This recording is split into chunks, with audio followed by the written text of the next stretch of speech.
Can I pause for a second and just note that we got Brian on here who's getting Congressman Massey on, and our typical lineup includes like homeless people that believe in Bigfoot.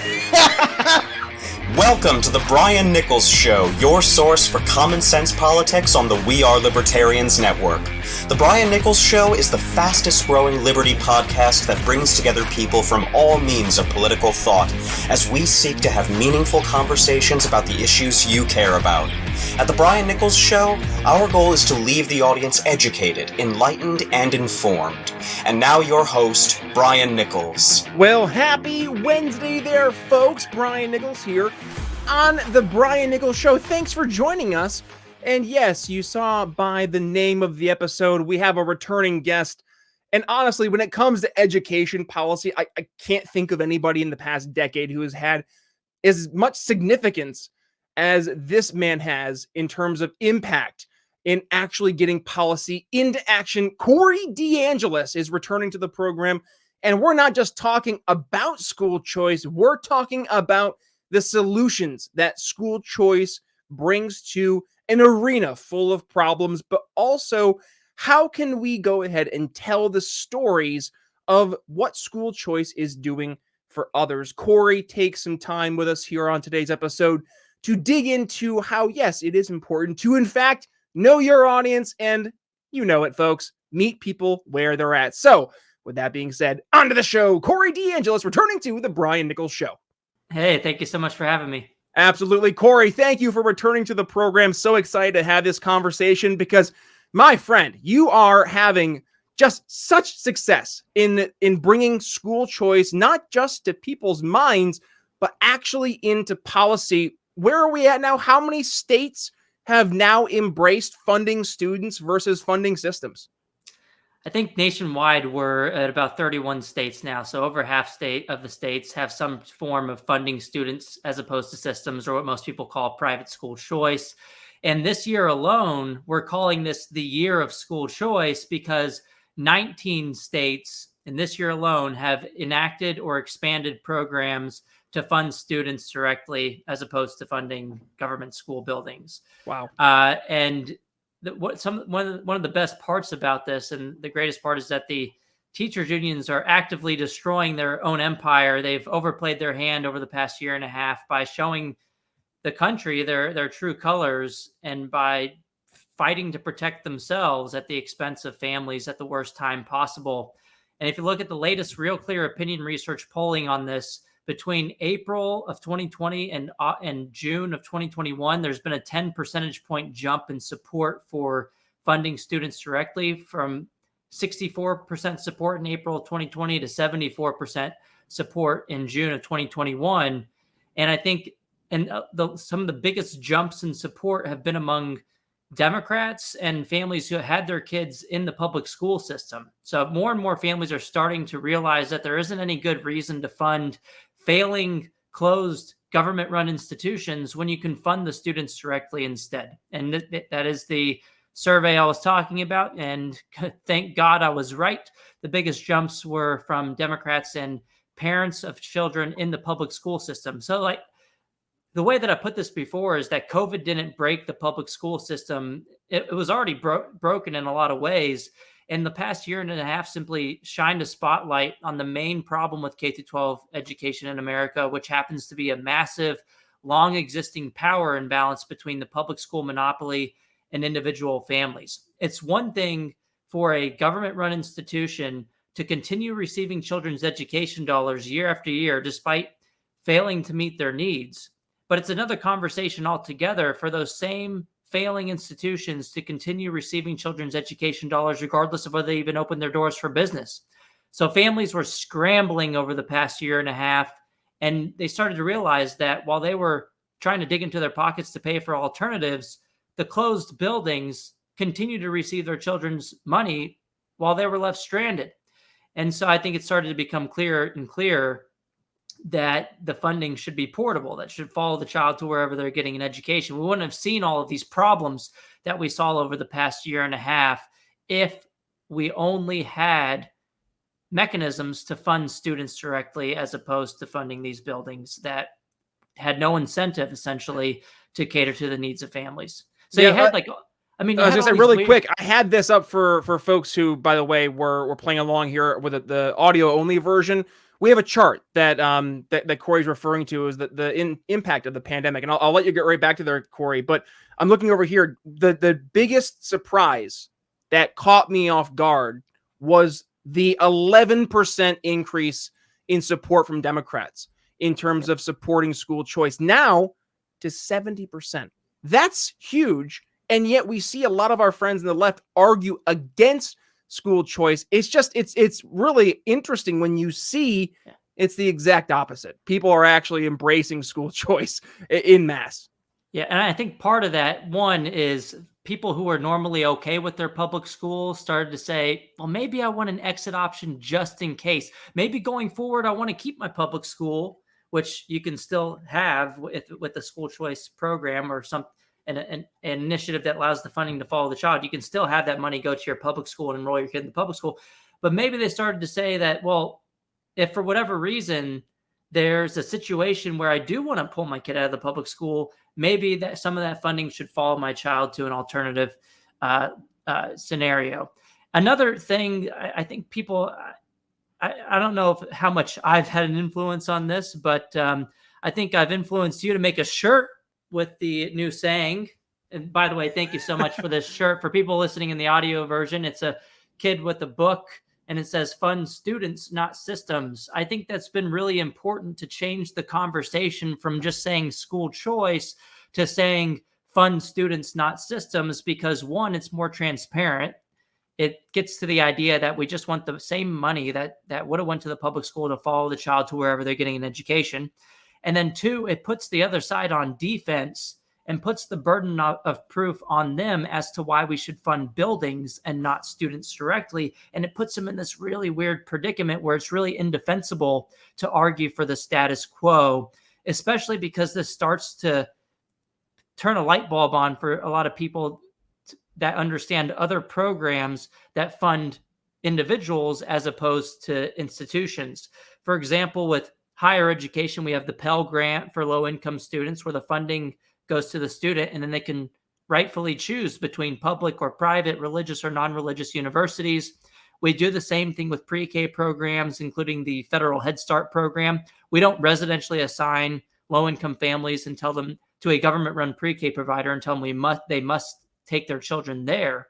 Instead, the funding goes to the family and they can choose public, private, religious or non-religious providers of pre-K services, and so on and so on. We do the same thing with Medicaid dollars. You can take your Medicaid dollars to private religious hospitals if you want. You could also take it to the public provider. You can do the same thing with the same idea with food stamps. We allow the family to take the food stamps to Walmart, Safeway, Trader Joe's, Harris Teeter. The funding follows the decision of the individual family unit. And it's weird to me because a lot of the people that support all these other initiatives where the funding goes to people, they get all up in arms about allowing funding to follow the individual only when it comes to the in-between years of K through 12 education. And the only difference there is power dynamics. And Brian, you know this because I say it so many times, but choice is the norm when it comes to higher education, pre-K, and just about any other industry in the United States. But choice threatens an entrenched special interest that would otherwise profit from getting your children's education dollars, regardless of how well they do, regardless of the satisfaction levels of the families. And what we've seen over the past year or year and a half, regardless of whether they even open their doors for business. So they fight really hard against any change to the status quo. I mean, this should not be a partisan issue. And hopefully, according to that polling, if that's correct, it's becoming less of a partisan issue. And I think part of that has to do with people starting to understand the concept of funding students directly, as opposed to this term school choice, which a lot of people don't really even know what that means.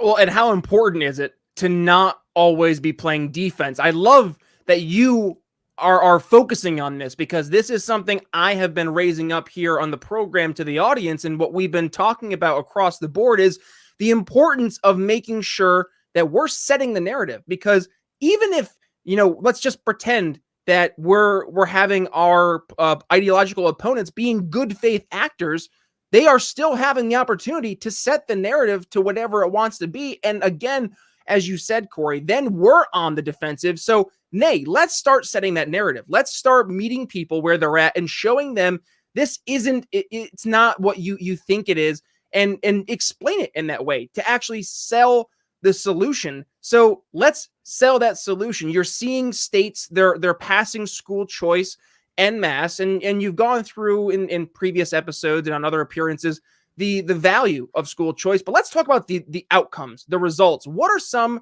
case studies that we can look to right now that you're going to say, you know what, Brian, if I ever had to look at somebody, they're maybe a little on the fence with school choice, I point them to this example, and it's almost a silver bullet every single time. What's that argument for you? Ask the individual family what they want. I mean, that's the best evidence that there is. When families have the opportunity to choose an alternative, they do it in large numbers. I used to point to the scientific evidence on this a lot, but I've come to start to realize that the more powerful argument is that families know more about their children's needs than bureaucrats sitting in offices hundreds of miles away, regardless of what the quote unquote academic studies say on the topic.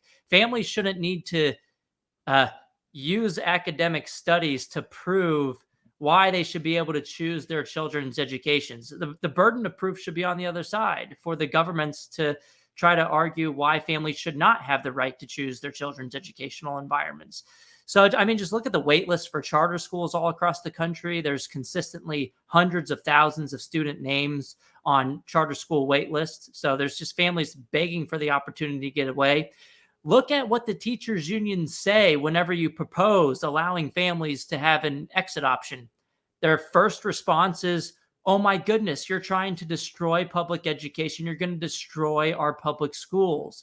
That's the best evidence we have that the providers of our children's educational services, the monopoly, understands that they're not doing a good job and that families are not satisfied with the product that they're serving.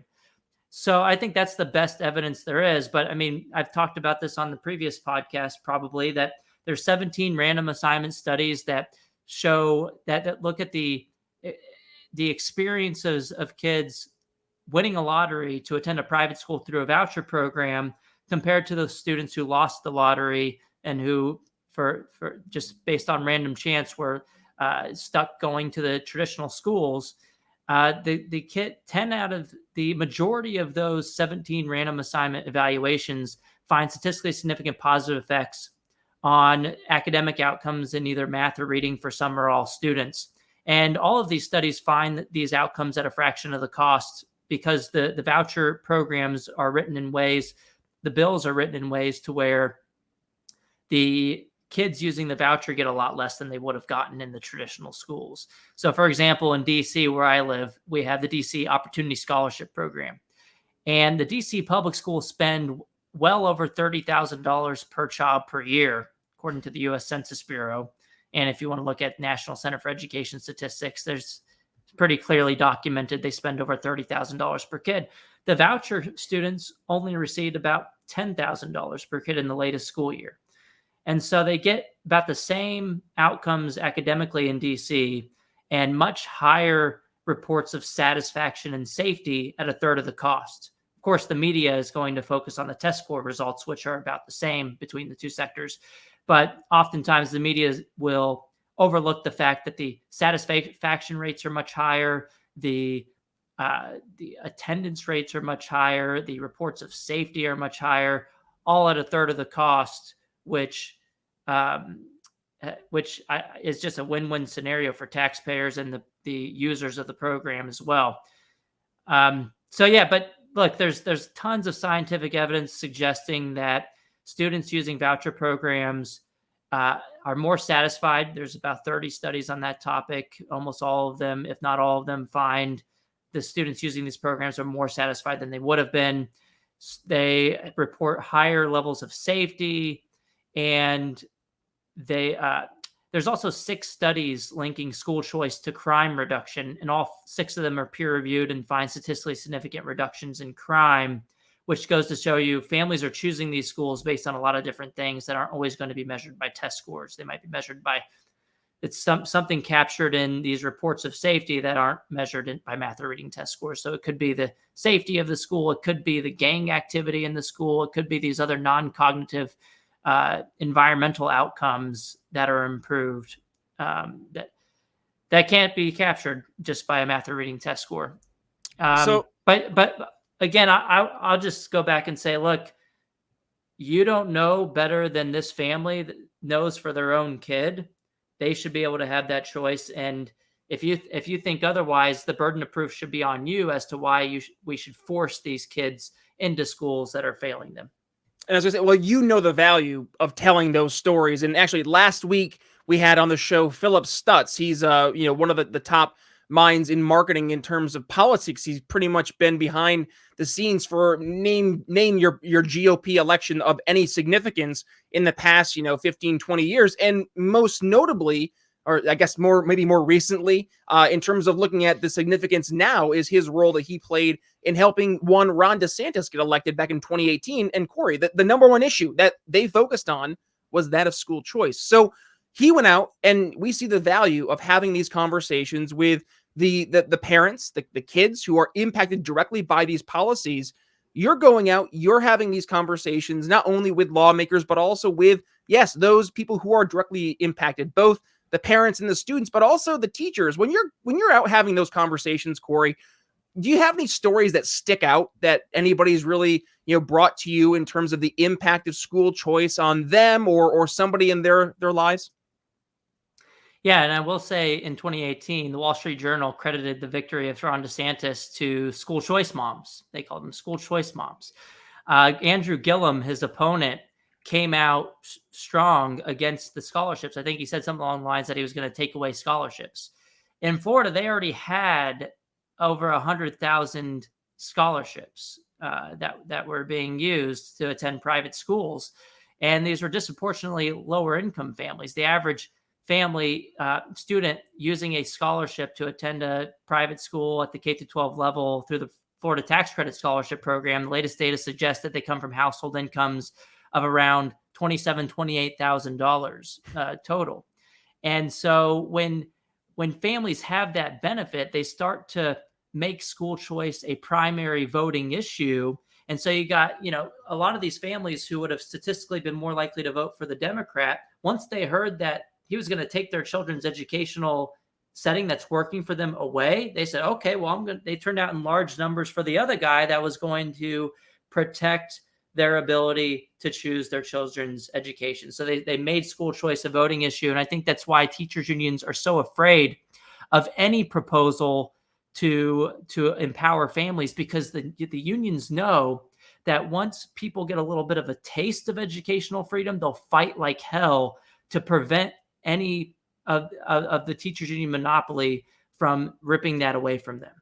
And so the unions know that the families will become this new kind of special interest in the K-12 setting, where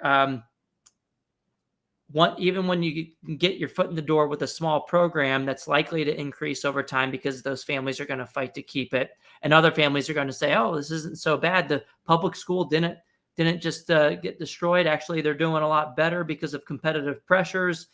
And then it's easier to make a case to expand the program going forward. I will say there is an interesting story in the Washington Examiner by a student that used the Florida Tax Credit Scholarship Program. I think their name was Elijah. And they highlight a story of this student that said that it was they were an LGBTQ student. I don't remember their preferred pronoun, but they had made the case or the argument that they were feeling like they were just so bullied in the public school setting that the scholarship actually saved their life. So this is another reason why I think it's important not to regulate these programs based on standardized test score results, when something like being bullied every day might not get translated into an evaluation that academics are doing at their desks, and they can't really see what's going on the ground with the individual students. So I thought that was a story that was very interesting to me. Another one is from one of my colleagues, actually, at the American Federation for Children. Walter Blanks Jr., he actually was a beneficiary of a voucher program in Ohio, and he credits that program to saving his life, I believe, for similar types of reasons. There was more bullying going on in the public school setting, and he's been very successful spreading the word with school choice. He actually had a roundtable meeting. He was included in a viral video with former President Trump. And I think one of the interesting clips was when Trump was asking everybody what they wanted to do when they grew up. And Walter said something along the lines like, "I'm coming for your job," because he wants to go into politics going forward. So those are just a couple of stories.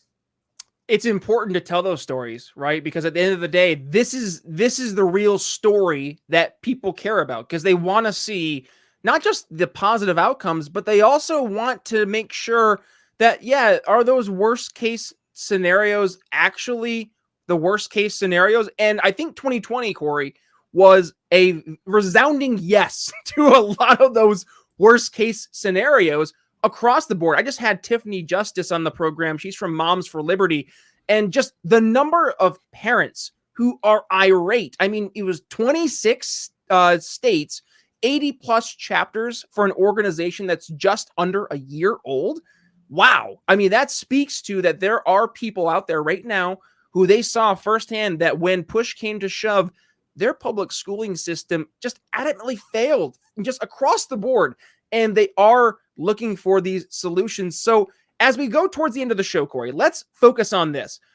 When you're going out and you're talking to people, what are you finding is the best pitch, if you will, to pique interest, to get people to say, yes, I would like to learn more about school choice? Is it something along the lines of specifically asking about that person, as we've talked about today, and figuring out what their needs are in terms of, are they just a taxpayer? Do they have kids in the system? Or is there something else that you're finding that's actually getting people to say, Corey, tell me more?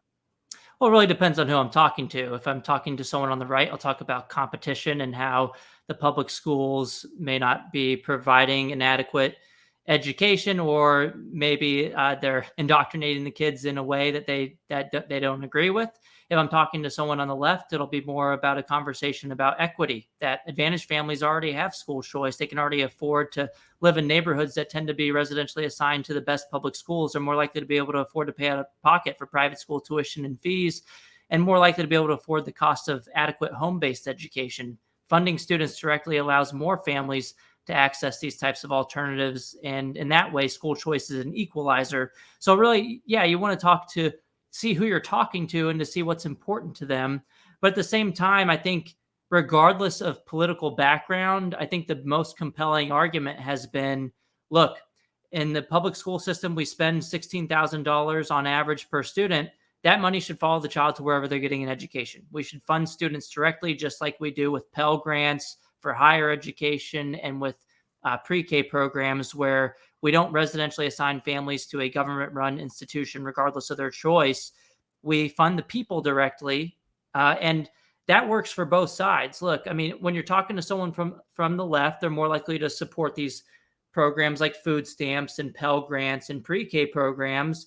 So that's a really easy argument to make. But at the same time, when you apply this logic to a conversation with someone that's more from the right, this isn't an argument about whether we should have food stamps or whether we should have Pell Grants or whether we should have pre-K programs at all. It's an argument about, look, we have the funding. We're already allocating towards these programs. If we're going to have these programs at all, the funding should go to people, and it should follow them to wherever they would like to take those dollars, as long as it's an approved provider of educational services. And it doesn't have to be a conversation about, well, do you like food stamps or do you not like food stamps? It's just getting people to understand the logic of funding students directly is the most powerful argument.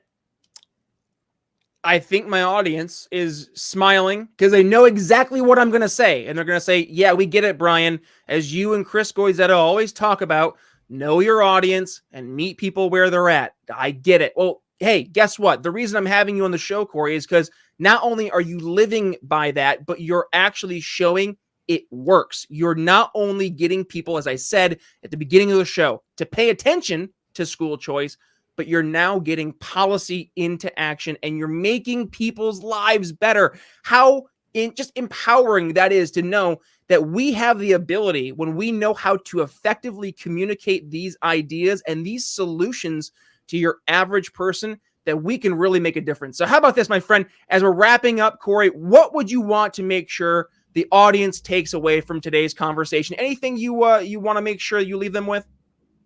We should fund students, not systems. And on that note, if you want to help the fight for funding students directly, go to fundstudentsnotsystems.org, fundstudentsnotsystems.org, and you can track bills that are in your state to do just that and to empower more families, because that's where the action really is. I mean, I think we've got the battle.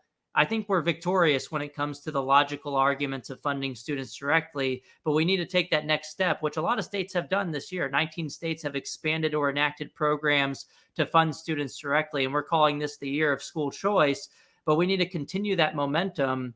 And the best way to do that is to track the bills that are in play in your particular state. For example, just a few weeks ago, Pennsylvania, a legislator out there, Andrew Lewis, introduced something, House Bill 1, which is a universal education savings account program, the purest form of funding students, not systems, but where you have to pressure the legislators and call and email your legislators to let them know that they should take votes on these things. And because if they don't get a vote, nothing is actually going to happen on the ground. So if you want to empower more families, again, go to fundstudentsnotsystems.org so you can track all of this activity.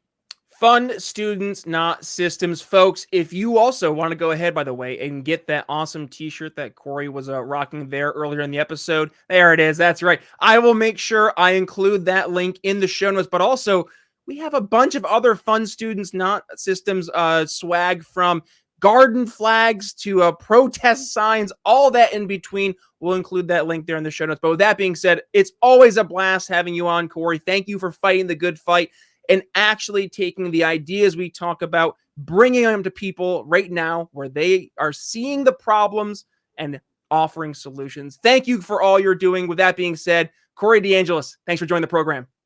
Hey, thank you so much for having me. Alrighty, folks, that's going to wrap up my conversation with Corey DeAngelis. Yes, I said it once, I'll say it again. He is easily one of, if not the most impactful people as it comes to having not just a voice, but influence on actual education policy. Thank you, Corey, for all you're doing, especially here as you join us on the Brian Nichols Show, showing the importance of meeting people where they're at, but also knowing your audience. So folks, if you enjoyed the episode, well, please do me a favor, go ahead and share today's episode, and make sure when you do tag Corey, I'll include his information in the show notes, but also make sure you tag yours truly at B Nichols Liberty, Twitter, Facebook, Instagram, and TikTok. Also, you can go ahead and make sure you are following us on YouTube if you are not already. We're going to be going a lot more active over on those different channels, so please stay tuned. Also, if you want to go ahead and tell me how much you enjoyed the episode personally, well, email me, brian@briannicholsshow.com. Okay, just kidding. The actual reason you should email me is if you want to go ahead and get a guest on the program. I'm always looking for especially candidates. Please send candidates my way. I'm looking forward to having those conversations. So please email me, yes, brian@briannicholsshow.com. Also, if you want to go ahead and tell the world what value you're getting from the program, head to briannicholsshow.com/reviews and give us a 5-star rating and review. They've been coming in by the troves. Please, if you are getting value out of the program, I would sincerely appreciate it. Head to briannicholsshow.com/reviews. Give us a 5-star rating and review. Also, have you gotten our 5-star rating and review? Have you gotten our 4? There we go. Easy steps that you can sell or implement now to help sell Liberty to Friends and Family ebook? Well, it's a free resource, and you can head to briannicholsshow.com/Liberty Friends ebook and pick up your free copy today, or if you want, just as you're perusing the Brian Nichols Show website, just click on the sponsor link and it'll bring you right to the landing page as well. Give us your name and your email address and boom, ebook will be right there in your inbox. Also, 5 days a week, you will get around 6 a.m. or so my morning sales huddle where, yes, it's actually me at 6 a.m. sending you an email, usually ballpark right after my workout or so. So tomorrow morning, as I do my morning sales huddle as we're airing here, it's going to be Wednesday morning as you're hearing this. Yeah, you're going to hear me probably mention my conversation with Corey DeAngelis on, talking about how we can replace incumbent vendors. That might be something that we're going to be talking about. Hint, hint. So if you want to go ahead and make sure you're not missing out on that, well, please head to briannicholsshow.com/Liberty Friends ebook. Get the free ebook and also get added to our email list for our morning sales huddle Monday through Friday. Also, if you want to go ahead and help support the Brian Nichols Show, well, hey, that's how we keep the lights on. There are two options. Option A, and by the way, if you head to briannicholsshow.com/support, you will find both of these options. Option A is you can do a one-time PayPal donation, 5, 10, 15, 20, 25, 50, 100, 200, 500, 1,000. Here's the reality. I'm not going to tell you how much, how little to contribute. Whatever you can, I would greatly appreciate it because at the end of the day, everything that you bring in terms of value to the show, whether that's you helping share the show, whether that's the financial contributions, it helps us grow. So if you want to help grow the Brian Nichols Show from a financial means, I would greatly appreciate it. So you can make that one-time PayPal donation, or if you want to become a supporting listener while also getting some extra behind-the-scenes content, some bonus stuff, and also some exclusive access to yours truly, head to our Patreon. Again, you can find that at briannicholsshow.com/support. Multiple different levels with a lot of different options for you. So please, if you're interested in going ahead and checking that out, head over to briannicholsshow.com/support. And as I go ahead and pull up my list here, I want to go ahead and thank the amazing folks who help keep the lights on here at the Brian Nichols Show. Who are they? Daryl Schmitz, Laura Stanley, Michael Lima, Mitchell Mankiewicz, Hody Johns, Craig DaCosta, and the big We Are Libertarians channel. Thank you to the amazing folks here who are helping keep us growing at the Brian Nichols Show. We are reaching more and more people, and having these types of conversations is how we're going to be able to continue to have more and more of these conversations by reaching more and more people. And also you can help us reaching more people and helping us grow by supporting our sponsors. So if you want to go ahead and support the amazing sponsors, but also get some discounts on some products you likely use, like CBD, Delta 8, if you use any meal delivery services like, Thrive Markets, for example, we have a lot of different options for you. So head over to briannicholsshow.com/sponsors. You're supporting our sponsors, helps in turn support the show. And also while you're there, make sure you go ahead and use your discount codes that are included right in the links so you get some money back in return. Also, if you want to go ahead and support the amazing Brian Nichols Show shop that we are partnered with over at Proud Libertarian, head to briannicholsshow.com/shop. And yes, as we mentioned today on the episode, you can get the Fund Students Not Systems t-shirt, but also beyond that, there are so many more different things: garden flags, protest signs, the list. I think we had stickers, bumper stickers. I gotta go ahead and double check at some point in time. There's so much in terms of the Fund Students Not Systems, collection here at the Brian Nichols Show over on Proud Libertarian. Just make sure you use code TBNS at checkout. It will give you 10% off your entire order. Or if you go ahead and click the link there on our sponsors page, it'll instantly be applied at checkout. You'll see at the very bottom of the screen, it'll even say code TBNS applied. So with that being said, that's all I have for you today. Did you get some value from the conversation? I certainly hope so. And I hope you're able to take away some action items in terms of what you can do to help not only effectively sell school choice to people in your immediate circle, but also how to be able to know your audience while also meeting people where they're at. So with that being said, coming up here on Friday, Eli Klein, he is a business owner in New York City, and he is saying, no, I am not going to follow these stupid new mandates, especially these vaccine passports when they are disproportionately impacting minorities and people of color. No, I don't think I'm going to do that. He's joining us here on the Brian Nichols Show to tell his stories and tell us how he's standing up and fighting back. So make sure you've hit that subscribe button so you're not missing our phenomenal episode coming up here on Friday. But with that being said, it's Brian Nichols signing off here on The Brian Nichols Show for Corey DeAngelis. We'll see you Friday. Thanks for listening to The Brian Nichols Show. Find more episodes at briannicholsshow.com.